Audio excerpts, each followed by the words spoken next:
अस्सलामुअलैकुम दोस्तों, मेरा नाम है अल्ताफ़ और आप लोग देख रहे हैं मिस्ट्री विद अल्ताफ़।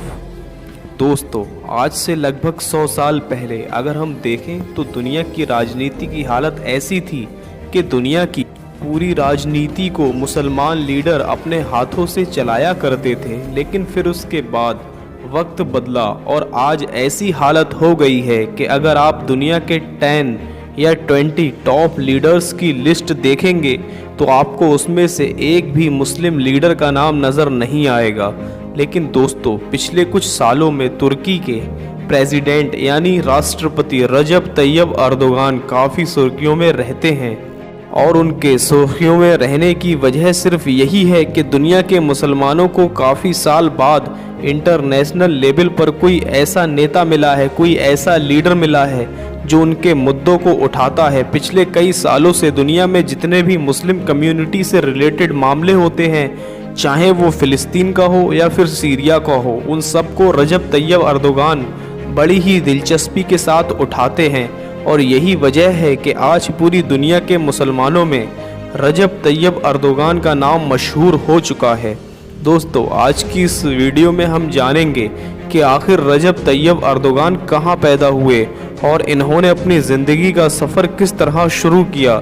एक हाफिज़े कुरान बनने और ठेला लगाने से लेकर तुर्की के राष्ट्रपति बनने तक का सफ़र किस तरह तय किया। दोस्तों, वीडियो को शुरू करने से पहले आपसे गुजारिश है कि हमारे वो भाई जिन्होंने अब तक चैनल को सब्सक्राइब नहीं किया है वो चैनल को ज़रूर सब्सक्राइब कर दें और वीडियो को एंड तक देखें। दोस्तों, रजब तैयब अर्दोगान 26 फरवरी 1954 को इस्तांबुल शहर के करीब एक छोटे से शहर काशिम पासा में पैदा हुए। उनके वालिद का नाम अहमद अर्दोगान था। रजब तैयब अर्दोगान के बाप दादा सल्तनत उस्मानिया के दौर में जॉर्जिया में रहा करते थे। लेकिन जब 1877 में उस्मानियों और रूस में लड़ाई हुई तो रजब तैयब अर्दोगान के बाप दादा जॉर्जिया से माइग्रेट करके तुर्की में आ गए और उसी वक्त से इनके ख़ानदान के लोग तुर्की में बसे हुए हैं। तैयब अर्दोगान एक ऐसे ख़ानदान से ताल्लुक़ रखते हैं जो इस्लामी कल्चर यानी इस्लामी तहजीब को बहुत ज़्यादा अहमियत देता है। जब तैयब अर्दोगान छोटे थे तब उनके घर की फाइनेंशियल कंडीशन बहुत कमज़ोर थी और यही वजह थी कि जब तैयब अर्दोगान थोड़े से बड़े हुए तो उनके वालिद ने उनका दाखिला एक मदरसे में करवा दिया। रजब तैयब अर्दोगान के वालिद फल बेचा करते थे।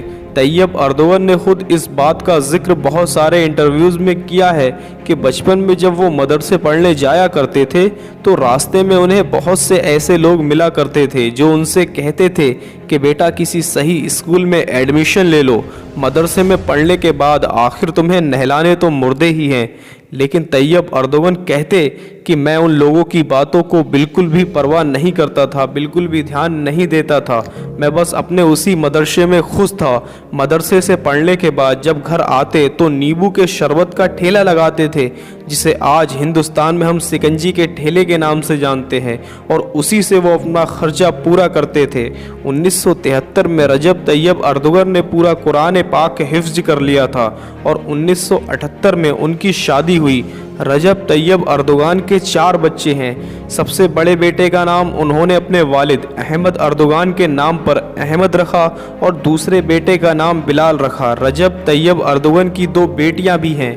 रजब तैयब अर्दोगान का बचपन में मदरसे में पढ़ाई करना उनका इस्लाम से ज़्यादा लगाव होने का ही एक वजह थी। 1981 में अर्दोगान ने मरमरा यूनिवर्सिटी से बिजनेस एडमिनिस्ट्रेशन की डिग्री हासिल की। अगर बात की जाए पॉलिटिक्स की तो 70 के दशक में जब सेकुलरिज्म का बोलबाला था और वहाँ के लोग इस्लाम से कोसों दूर हो चुके थे, तो उस दौर में रजब तैयब अर्दोगान स्टूडेंट यूनियन में दाखिल हुए थे। स्टूडेंट यूनियन के लीडर बनने के बाद इन्होंने हर उसका अपोज शुरू कर दिया जो काम इस्लाम के खिलाफ था। 1976 में तैयब अर्दोगान को इस्लामिस्ट नेशनल पार्टी का प्रेसिडेंट बना दिया गया था। 1991 में रजब तैयब अर्दोगान तुर्की की राजनीति में पूरी तरह से उतर चुके थे। ये वो वक्त था जब तुर्की के लोग अपने देश से बाहर जाकर काम करके अपना गुजर बसर किया करते थे। तुर्की की हालत ऐसी थी कि औरतों के हिजाब और मर्दों की दाढ़ी पर पाबंदी लगी हुई थी। तुर्की के ज़्यादातर लोगों का ये मानना था कि पूरी तुर्की को यूरोप बना दिया जाए, और उसकी वजह थी कि जब पहले विश्व युद्ध के बाद सल्तनत उस्मानिया का खात्मा हुआ और तुर्की को एक सेकुलर मुल्क बना दिया गया, तो उसके बाद तुर्की पर काफ़ी लंबे वक्त तक तुर्की की आर्मी की ही हुकूमत रही। इसकी वजह से तुर्की की ज़्यादातर आबादी इस्लाम और इस्लामिक कल्चर से दूर होती चली गई, और उसका नतीजा ये हुआ कि एक वक्त ऐसा आया कि तुर्की की ज़्यादातर आबादी यूरोप के कल्चर को अपना चुकी थी। उस्मानिया खिलाफत के खात्मे के बाद सेक्युलर तुर्की में शुरुआती हालात तो ऐसे हो गए थे कि वहाँ पर अरबी में अजान देने पर भी पाबंदी थी। तुर्की के ऐसे माहौल में रजब तैयब अर्दोगान ने एक नई सोच के साथ तुर्की की राजनीति में अपने कदम आगे बढ़ाना शुरू कर दिए थे। 90 के दशक में तुर्की का सबसे ज़्यादा मशहूर शहर यानी इस्तांबुल गंदगी का एक बड़ा ढेर बन चुका था। वहाँ के लोगों को पीने के साफ पानी तक नहीं था। सबसे बड़ी दिक्कत वहाँ पर ट्रैफिक की थी। 27 मार्च 1997 को रजब अर्दोगन को इस्तांबुल का मेयर चुन लिया गया था। उन्होंने कुछ महीनों के अंदर ही इस्तांबुल की बड़ी बड़ी परेशानियों को दूर कर दिया। सिर्फ 4 साल में पूरे इस्तांबुल शहर की हालत बदल दी गई। रजब तैयब अर्दोगान ने अपनी एक पार्टी बनाई जिसका नाम था फंडामेंटलिस्ट वेलफेयर, लेकिन बदकिस्मती से ऐसा हुआ कि 1997 में उन्होंने एक शायर की इस्लामी नज़्म पढ़ी, और तुर्की में पहले से ही इस्लामी नज़्म पढ़ने पर पाबंदी थी। उन्होंने जो नज़्म पढ़ी थी उसका हिंदी में मतलब कुछ यूँ था कि ये मस्जिदें हमारे किले हैं, और इन मस्जिदों के जो गुंबद हैं वो हमारे सर के ताज कवच हैं। इन मस्जिदों के जो मीनार हैं ये हमारे सिपाहियों के ईमान की निशानियां हैं। इस नज़्म के बाद तुर्की में वायरल होते ही रजब तैयब अर्दोगन के खिलाफ एक्शन लिया गया और उन्हें इस्तांबुल के मेयर के पद से हटा दिया गया। उनकी बनाई हुई पार्टी को ख़त्म करके उनके ऊपर इलेक्शन लड़ने पर बैन लगा दिया गया और 10 महीने की सज़ा सुनाई गई। इस सज़ा को खुशी खुशी काटते हुए रजब तैयब अर्दोगान ने 2001 में फिर से अपनी एक पार्टी बनाई और 2002 में पीएम यानी प्रधानमंत्री पद के लिए इलेक्शन में खड़े हुए। 2002 के इस इलेक्शन में उन्होंने बहुत बड़ी जीत हासिल की और उन्हें तुर्की का प्रधानमंत्री बना दिया गया, लेकिन अभी भी उनके सामने बहुत सी मुश्किलें थीं, क्योंकि 2002 में जैसे ही तुर्की की आवाम ने उन्हें प्रधानमंत्री बनाया तो वहाँ की अपोजिशन पार्टी ने तैयब अर्दोगान की उस इस्लामी पुरानी तकरीर को मुद्दा बनाकर तुर्की के सुप्रीम कोर्ट में अपील कर दी। इस्लामी स्पीच पर वहाँ पहले से ही पाबंदी थी, इसलिए तुर्की के सुप्रीम कोर्ट ने उनकी इस वीडियो स्पीच की वजह से उन पर बैन लगा दिया। लेकिन तैयब अर्दोगान ने वक्त की नज़ाकत को समझते हुए अपनी सीट को बचाने के लिए अपनी पार्टी के अब्दुल्ला गुल को अपनी जगह पर प्रधानमंत्री बना दिया, लेकिन तुर्की के सुप्रीम कोर्ट ने उनकी सीट को भी कैंसिल कर दिया और तुर्की में दोबारा से इलेक्शन कराने का ऑर्डर जारी कर दिया। 2003 में फिर से इलेक्शन होना थे, उससे पहले ही रजब तैयब अर्दोगान की पार्टी के नेता यानी अब्दुल्ला गुल ने अपोजिशन पार्टी के बड़े नेताओं के साथ मिलकर वहां के कानून में कुछ बदलाव किए और रजब तैयब अर्दोगान पर लगा बैन हटवा दिया। दोस्तों, 2003 में एक बार फिर से तुर्की की आवाम रजब तैयब अर्दोगान को ज़बरदस्त जीत हासिल करवाई। 2003 में फिर से रजब तैयब अर्दोगान तुर्की के प्रधानमंत्री बन गए। उसके बाद तो फिर रजब तैयब अर्दोगान ने एक बार भी पीछे मुड़कर नहीं देखा। धीरे धीरे वक्त गुजरता गया और रजब तैयब अर्दोगान तुर्की के हर शख्स के दिल में जगह बनाते चले गए। अर्दोगान पर अपनी जान लुटा देने वाले तुर्की की आवाम ने रजब तैयब अर्दोगान को 2003, 2007 और 2011 में लगातार 3 बार प्रधानमंत्री बनाया।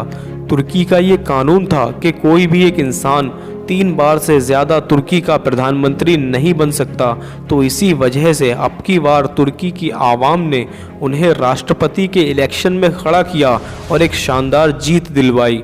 आज तक रजब तैयब अर्दोगान तुर्की के राष्ट्रपति बने हुए हैं। दोस्तों, तुर्की का अगला इलेक्शन अब 2023 में होना है और तुर्की के सदर यानी रजब तैयब अर्दोगान का भी बराबर यही कहना है कि तुर्की 2023 के बाद पहले जैसा बीमार तुर्की नहीं रहेगा, तुर्की अपने खोए हुए इलाकों को पाने के लिए अपनी पूरी जान लगा देगा और अपने फंसे हुए हर बड़े से बड़े मुद्दे को हल करेगा। खिलाफत उस्मानिया के खात्मे के बाद उनके जिन सुल्तानों को तुर्की से बाहर निकाल दिया गया था वो अपने देश में वापस आ सकेंगे। दोस्तों, रजब तैयब अर्दोगान दुनिया के उन कुछ नेताओं में से हैं जो टीवी शोज में लंबी लंबी मन की बात फेंकने के बजाय जुमलेबाजी ना करते हुए उन बातों को सच करने पर ज़्यादा ध्यान देते हैं। और यही वजह है कि आज पूरी दुनिया के मुसलमानों में इनकी बहुत ज़्यादा शोहरत हो चुकी है। दोस्तों, चाहे बर्मा का मामला हो या फ़िलिस्तीन का मुद्दा हो, फिर सीरिया का मामला हो, मुद्दे पर सबसे पहले आवाज़ रजब तैयब अर्दोगान ही उठाते हैं। फ़िलिस्तीन के मसले पर अर्दोगान ने अपनी आवाज़ उठाने के साथ साथ अपनी आर्मी के ज़रिए उन तक मदद भी पहुंचाई। इसी तरह जब बर्मा के मुसलमानों के साथ बहुत बुरा सलूक किया गया, उनका कत्ले आम किया गया, उस वक्त भी तुर्की दुनिया का इकलौता ऐसा देश था कि जिसकी आर्मी ने वर्मा पहुंचकर वर्मा के मुसलमानों की मदद की थी। दोस्तों, अभी 1 से 2 साल पहले ही जब अमेरिका जैसे सुपर पावर देश की तरफ से ये कहा गया था कि यरूशलेम इजराइल की राजधानी है, तो रजब तैयब अर्दोगन ही वो अकेले लीडर थे जिन्होंने इस बयान का खुलकर विरोध किया था और कहा था कि यरूशलेम इस्लाम का दिल है। अगर इसी तरह मुसलमानों का हाल रहा तो एक दिन यहूदियों और ईसाइयों की हुकूमत काबे और मदीने तक पहुंच जाएगी। उनका ये बयान उन मुस्लिम नेताओं को शर्मिंदा करने के लिए था जो हर बड़े मसले पर खामोश रहते हैं। सन 2018 में जब इजराइल ने गाज़ा पट्टी पर हमला किया तो उसके बाद रजब तैयब अर्दोगान ने वर्ल्ड इकोनॉमिक फोरम पर इजराइल के राष्ट्रपति को औरतों और मासूम बच्चों का कातिल कहा और उससे मुलाकात किए बिना ही वापस हो गए थे। इस हादसे ने न सिर्फ तुर्की के बल्कि पूरी दुनिया के मुसलमानों का सर फ़ख्र से ऊंचा कर दिया था। और उसके बाद जब वो तुर्की वापस आए तो उनकी आवाम ने उनका बहुत मोहब्बत के साथ, बहुत गर्मजोशी के साथ वेलकम किया था, इस्तकबाल किया था। तुर्की के लोगों को रजब तैयब अर्दोगान से कितनी मोहब्बत है, इस बात का अंदाज़ा सिर्फ हम इस बात से लगा सकते हैं कि जब 2016 में अमेरिकी जासूसों के ज़रिए से तुर्की की आर्मी ने रजब तैयब अर्दोगान की सरकार को गिराने की कोशिश की थी, तो रजब तैयब अर्दोगान ने एक वीडियो वायरल करके अपनी आवाम को ये पैगाम दिया था कि तुम लोग इस आर्मी को रोको वरना हमारा देश बर्बाद हो जाएगा। इस वीडियो के वायरल होते ही देखते तुर्की की पूरी आवाम सड़कों पर आ गई थी और पहली बार तुर्की की तारीख में ऐसा हो रहा था कि एक तरफ तोप, बंदूकों और हथियारों के साथ आर्मी थी तो वहीं दूसरी तरफ अर्दोगान से मोहब्बत करने वाली निहत्ती आवाम थी। तुर्की की आवाम ने वहां आर्मी के फौजी टैंकों के सामने लेटना शुरू कर दिया था और देखते ही देखते कुछ घंटों के अंदर वहां की आर्मी से कब्जे को वापस ले लिया गया। उस बगावत में जितने भी लोग शामिल थे, जांच होने के बाद उन सबको सज़ा सुनाई गई और जो मेन अमेरिकी जासूस था जिसकी वजह से बगावत हुई थी उसको फांसी पर चढ़ा दिया गया। दोस्तों, तुर्की में 12 साल से कम उम्र के बच्चों पर कानून पढ़ने पर पाबंदी थी, उस पाबंदी को भी रजब तैयब अर्दोगान ने ख़त्म कर दिया। आप लोगों से मेरी गुजारिश है कि आप इस मुस्लिम रहनुमा के लिए तहे दिल से, बिल्कुल दिल से दुआ करें, अल्लाह की बारगाह में अर्ज़ करें और इसके लिए लंबी उम्र की दुआ करें। तो दोस्तों, कैसी लगी आपको आज की हमारी वीडियो अगर पसंद आई हो तो वीडियो को लाइक करें और अगर हमारे आप चैनल पर नए हैं तो चैनल को ज़रूर सब्सक्राइब करें और वीडियो में हमें कमेंट करके ज़रूर बताएं कि आपको रजब तैयब अर्दोगान की कौन सी बात अच्छी लगी। तो दोस्तों, मिलते हैं नेक्स्ट वीडियो में नए टॉपिक के साथ, तब तक के लिए खुदा हाफिज़।